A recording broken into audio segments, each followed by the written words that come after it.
Bonjour. Les lignes de champ magnétique, aimant droit. L'utilisation de la limaille de fer permet de rendre visible le champ magnétique invisible qui entoure un aimant droit. On place un aimant droit sur une table. On pose une plaque de verre transparente juste au-dessus. On saupoudre délicatement de la limaille de fer sur la plaque.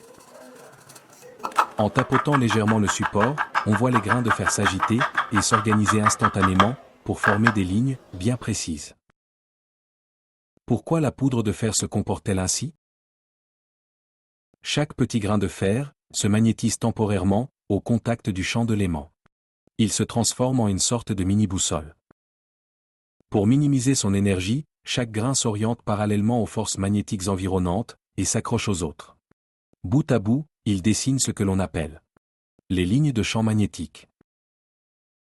Les caractéristiques des lignes de champ d'un aimant droit. Si on observe attentivement le dessin formé par la limaille, on remarque plusieurs propriétés fondamentales. Une forme de boucle. Les lignes forment des courbes fermées. À l'extérieur de l'aimant, elles se déploient d'une extrémité à l'autre. Par convention en physique, on dit qu'elles sortent par le pôle nord et entrent par le pôle sud. La concentration au pôle. C'est aux deux extrémités de l'aimant, les pôles, que la limaille s'accumule le plus massivement.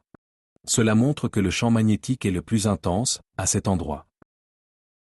L'écartement au centre. Plus on s'éloigne des pôles, ou plus on s'écarte sur les côtés de l'aimant, plus les lignes se distendent et s'écartent. Cela traduit une diminution de l'intensité du champ magnétique. Pas de croisement. Les lignes de champ ne se croisent jamais. En un point donné de l'espace, le champ magnétique n'a qu'une seule direction possible. Si on place une multitude de petites aiguilles aimantées, la pointe rouge de leur aiguille, le pôle nord de l'aiguille aimantée, pointerait précisément le long de ces lignes de fer, en direction du pôle sud de l'aimant droit. L'ensemble de ces lignes de champ est appelé spectre magnétique. Merci.